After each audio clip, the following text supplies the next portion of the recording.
రెండో సమయాల గ్రంథం 7వ అధ్యాయము 18వ వచనం మనం చదువుకుందాం. బైబిల్ ఉన్న వారు చదవండి. సమయాలు 2వ గ్రంథము 7వ అధ్యాయము 18వ వచనం మనం చదువుకుందామండి. దావీదు రాజు లోపల ప్రవేశించి యెహోవా సన్నిధిలో కూర్చుండి ఇలాగ మనవి చేసెను, నా ప్రభువా యెహోవా, ఎంతగా నీవు నన్ను హెచ్చించుటకు నేనెంతటి వాడను, నా కుటుంబము ఏపాటిది. దేవునికి స్తోత్రం, హల్లెలూయా. దావీదును ఖచ్చితంగా దేవాది దేవుడు ఒక ఉన్నతమైన స్థితిలోకి తీసుకొని వచ్చాడు. ఎవరు కూడా ఊహించని రీతిగా ఆయనని ఒక ఉన్నతమైన స్థానంలోకి తీసుకొచ్చాడు. వాస్తవమే, దావీదు యొక్క సహోదరులు చాలా మంది ఉన్నారు, కానీ వారందరూ కూడా ఇశ్రాయేలు ప్రజల మీద రాజ్య పరిపాలన చేయడానికి ఎవరికి కూడా ఆ యొక్క తెలివి లేదు, అంత జ్ఞానం లేదు. అయినప్పటికీ వారందరినీ తీసివేసి దావీదు, చిన్నవాడైనటువంటి దావీదును దేవాతి దేవుడైనటువంటి దేవుడు ఏనని వెన్నుకున్నాడు. ఎందుకనంటే ఇశ్రాయేలు ప్రజల మీద రాజ్య పరిపాలన చేయటానికి అంత సమర్థన కలిగిన వాడు, అంత సత్తా కలిగిన వాడు దావీదు అని చెప్పి ఆయనని ఏర్పాటు చేసుకొని దావీదును ఒక ఉన్నతమైన స్థితిలోకి తీసుకొని పోతే ఆయన చేసిన మేలును మరువకుండా దేవుని సన్నిధిలో ఇలా ఉండి స్తుతిస్తున్నాడు. ప్రేమని దేవుని బిడ్డలు గమనించండి. అయితే ఇక్కడ ఏమంటున్నాడంటే, దావీదు రాజు లోపల ప్రవేశించి, అంటే ఎక్కడ దావీదు తన యొక్క సింహాసనం నుండి దిగివచ్చి, దావీదు తన ఉన్నతమైన స్థితిలో నుండి దిగివచ్చి ఆయన దేవాలయంలోకి వెళ్లి దేవాలయంలో ప్రవేశించి దేవుని సన్నిధిలో కూర్చొని ఈ రీతిగా అంటున్నాడు. ప్రేమని దేవుని బిడ్డలారా, దేవునికి స్తోత్రం, హల్లెలూయా. గమనించండి, కొంతమంది మనం చూసినట్లయితే ఎవరైనా సరే భేద స్థితిలో నుండి కొంచెం ఉన్నతమైన స్థితిలోకి వస్తే దేవుని ఆటోమేటిక్ గా మర్చిపోతుంటారు, దేవుని సన్నిధిలోకి దూరం అవుతుంటారు, దేవుని యొక్క మార్గంలోకి క్రమంగా తగ్గించబడతారు. ప్రేమని దేవుని బిడ్డలారా గమనించండి. కాబట్టి దావీదు మహారాజు ఇక్కడ చేసినటువంటి పని ఏమిటంటే, అతను ఉన్నతమైన స్థితిలో ఉండి ఒక సింహాసనం మీద కూర్చున్నటువంటి అంత భాగ్యం కలిగినటువంటి దావీదు ఆ సింహాసనంలో దిగివచ్చి దేవుని యొక్క సన్నిధిలోకి, దేవాలయంలోకి వెళ్లి దేవుని సన్నిధిలో కూర్చుని మనవి చేస్తున్నాడు, ప్రభువా, ఇంతగా నీవు నన్ను హెచ్చించుటకు నేనెంతటి మాత్రను, నన్ను హెచ్చించుటకు నా కుటుంబం ఏర్పడదని చెప్పి దేవుడు చేసిన కార్యమును బట్టి దావీదు అక్కడ దేవుని సన్నిధిలో కృతజ్ఞతాస్తుతులు చెల్లిస్తున్నాడు. ప్రేమని దేవుని బిడ్డలు గమనించండి. ఎప్పుడైతే దావీదు దేవుని సన్నిధిలో క్రమంగా ఉంటున్నాడు, ఎప్పుడైతే దావీదు దేవుని యొక్క సన్నిధిలో నమ్మకంగా ఉంటున్నాడు, అప్పుడు దావీదు కుటుంబాన్ని దేవుడు హెచ్చించాడు, ఆశీర్వదించాడు. ప్రేమని దేవుని బిడ్డలారా, దేవునికి స్తోత్రంలో, హల్లెలూయా. చూడండి, ఇక్కడ మనం చూసినట్లయితే పరిశుద్ధ గ్రంథంలో చక్కగా మనం ఒక మాట మనం చదువుకుందాం. చూడండి, పరిశుద్ధ గ్రంథంలో దేవాతి దేవుడైనటువంటి ఒక మాట, శ్రేష్టమైన మాట ఇస్తున్నాడు. గమనించండి, దేవుని బిడ్డలైనటువంటి మనము దేవునికి లోపడుతూ దేవుని సన్నిధిలో ఉంటూ దేవుని యొక్క ఆజ్ఞలు పాటిస్తూ దేవుని యొక్క మార్గమున మనము మన కుటుంబము నమ్మకంగా మనం ముందుకు సాగిపోతుంటే దేవుడు ఎంతటి వారినైనా ఆశీర్వదించడానికి దేవుడు సిద్ధంగా ఉన్నాడని చెప్పి దైవ గ్రంథము తెలియపరుస్తుంది. చూడండి, పరిశుద్ధ గ్రంథంలో మనం చూసినట్టయితే ఆది కాండము 12వ అధ్యాయము 2వ వచనం ఒకసారి మనం చదువుకున్నాం. బైబిల్ ఉన్న వారు చదవండి. ఆది కాండము 12వ అధ్యాయము 2వ వచనం మనం చదువుకుందామండి. నిన్ను గొప్ప జనముగా చేసి నిన్ను ఆశీర్వదించి నీ నామమును గొప్పగా చేయుదును, నీవు ఆశీర్వాదముగా ఉండు అంటున్నాడు. ప్రేమైన దేవుని బిడ్డలారా, దేవునికి స్తోత్రంలో, హల్లెలూయా. దేవాతి దేవుడు ఈ మాట అంటున్నాడు. ఎవరి గురించి అంటున్నాడంటే, ఈ భూమి మీద ఉన్నటువంటి మన కోసం ఈ మాట చెప్తున్నాడు. మనము దేవుని సన్నిధిలో, దేవుని యొక్క మందిరములో దినదినం ఆయన సన్నిధిలో గడుపుతూ ఆయన యొక్క ఆజ్ఞకు లోబడి ఆయన యొక్క మాటలు మనం చెవియొగ్గి ఆయన యొక్క సన్నిధిలో నమ్మకముగా క్రమము తప్పకుండా దేవుని సన్నిధిలో భయభక్తులు కలిగి మనము జీవిస్తే ఏ రీతిగా అంటున్నాడు, ఎవరిని?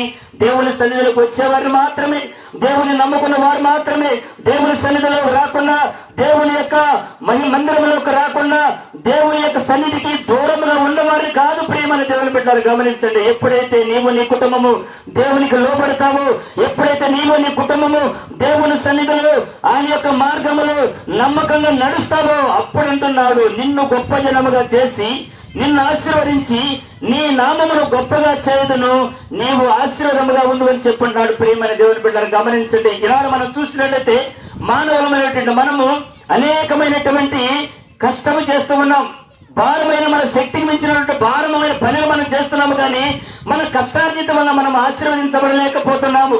మన కష్టార్జిత వల్ల మనము దీవించబడలేకపోతున్నాము. వాస్తవమే, మనము దీవించబడాలన్నా ఆశీర్వదించబడాలన్నా ఖచ్చితంగా మనము దేవుని యొక్క సన్నిధిలో ఉండాలి. ప్రియమైన దేవుని బిడ్డలు గమనించండి, దేవునికి మనము లోబడాలి. దేవుని యొక్క సన్నిధిలో మన కుటుంబం అంతా కూడా ఆయన యొక్క మార్గములు ఖచ్చితంగా నడవాలి. ప్రియమైన దేవుని బిడ్డలు చూడండి, పరిశుద్ధ గ్రంథములు ఇంకొక మాట మనం చూసుకుందాం. మనము దేవుని యొక్క సన్నిధిలో ఉండి మన కార్యములు సఫలం అవ్వాలంటే మనం ఏం చేయాలి? చూడండి, పరిశుద్ధ గ్రంథం మనం చూద్దాము. కీర్తన గ్రంథము 37వ కీర్తన 5వ వచనం మనం చదువుకున్నాం. బైబిల్ ఉన్న వారు చదవండి. కీర్తన గ్రంథం 37వ కీర్తన 5వ వచనం మనం చదువుకుందామండి.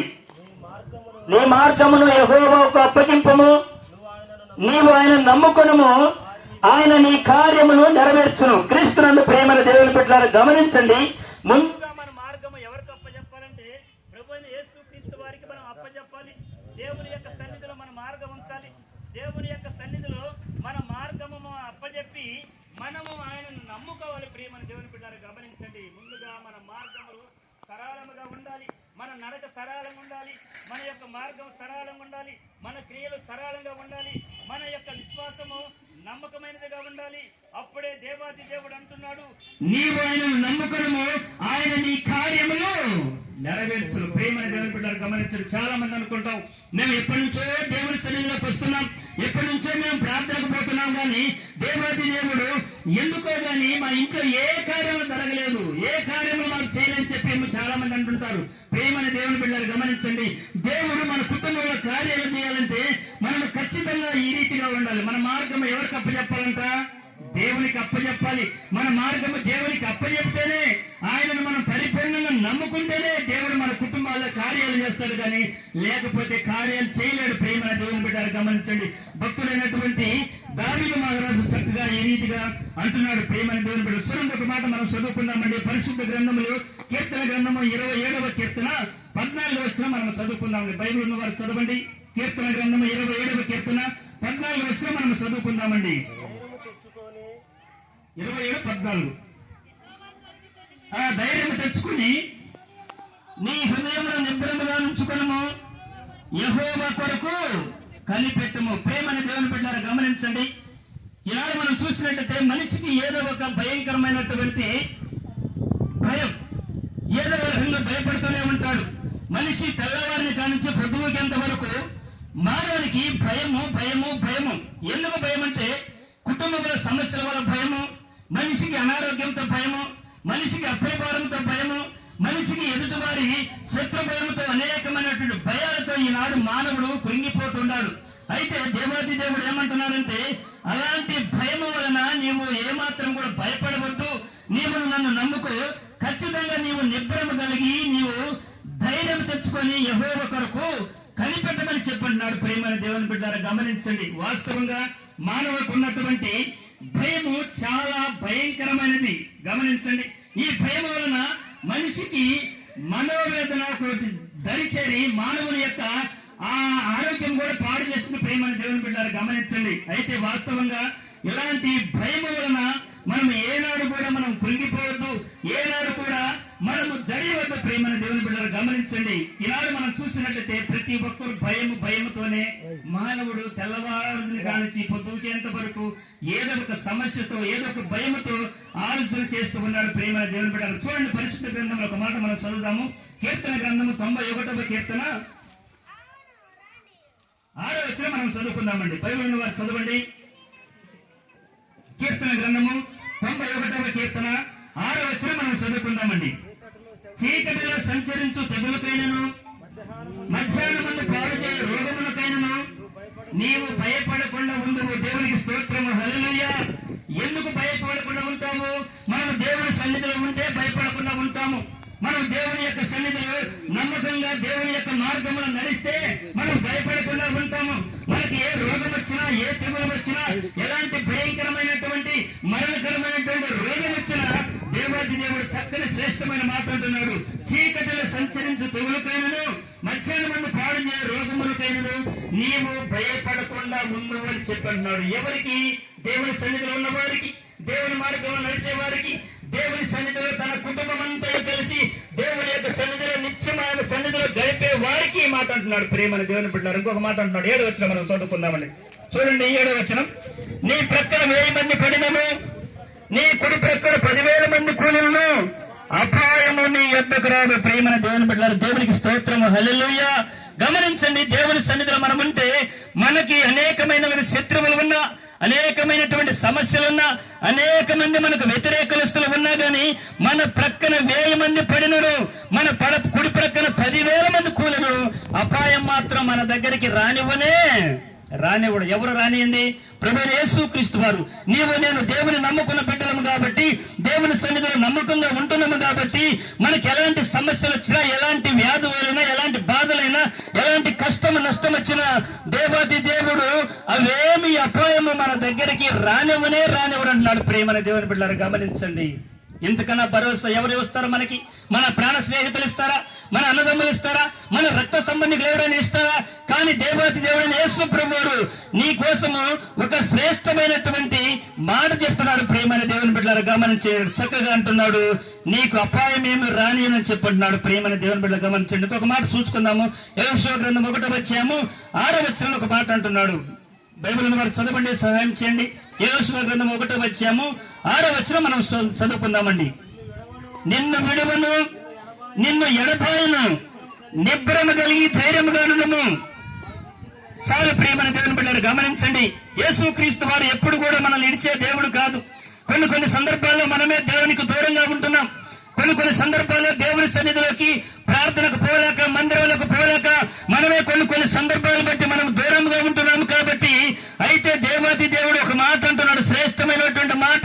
నీవు దేవుని సన్నిధిలోకి వచ్చినా రాకపోయినా, నీవు నన్ను విడిచిపెట్టినా, నీవు నా దగ్గరకు రాకపోయినా, యేసుక్రీస్తు వారు ఒక మాట అంటున్నాడు, నేను నిన్ను విడువను, నిన్ను ఎడబాయను అంటున్నాడు. ప్రేమని దేవుని బిడ్డలారా, గమనించండి ఎంత శ్రేష్టమైనటువంటి మాట. ఇక్కడ 3 మాటలు ఉన్నాయి. ఒకటేమో ఆయన ఇడుబడంట మనల్ని, రెండవది అక్కడ ఎడబాడని చెప్పంటాడు. అయితే ఇంకొక మాట ఏమంటే నిబ్బరము కలిగి నీవు ధైర్యముగా ఉండుము అని చెప్పంటాడు. ప్రేమని దేవుని బిడ్డలారా, గమనించండి. దేవుని సన్నిధిలో ఇలాంటి ఆశీర్వాదాలు ఉంటాయి, ఇలాంటి గొప్ప మేలులు ఉంటాయి. దేవుని సన్నిధిలో ఊహించినటువంటి గొప్ప కార్యాలు దేవుడు మన కుటుంబంలో జరిగిస్తాడు. ప్రేమని దేవుని బిడ్డలారా, గమనించండి. దేవుని సన్నిధిలో ఉన్నటువంటి మనము ఈ రీతిగా దేవుని యొక్క సన్నిధిలో నమ్మకంగా మనం ముందుకు పోతే దేవుడు ఒక శ్రేష్టమైనటువంటి ఆశీర్వాదాలు దీవెనలు మనకిస్తాడు. అలాగే మనము చేయబోయేటువంటి పనులు, మనము చేయబట్టి పూనుకునే పనులు కూడా ఆయన సఫలపరుస్తారని చెప్పి చక్కగా దైవ వాక్యము ఒక శ్రేష్టమైన మాటలు ఈనాడు మనకు తెలియపరుస్తుంది. ప్రియమైన దేవుని బిడ్డలారా, గమనించండి. మనం ఏ పని చేయకపోయినా, ఏ పని చేసినా, ఏ పని మనం ప్రారంభించినా ముందుగా దేవుని సన్నిధిలో ఉండి ప్రార్థన చేసుకొని దేవుని చిత్త ప్రకారమే మనం ముందుకు అడుగు వేస్తే దేవుడు ఖచ్చితంగా ఆ కార్యక్రమాన్ని సఫలపరుస్తాడని చెప్పి చక్కగా దైవ గ్రంథము తెలియపరుస్తుంది. దేవుడి చిన్న మాటలు దీవించి ఆశీర్వదించునుగాక. ఆమేన్.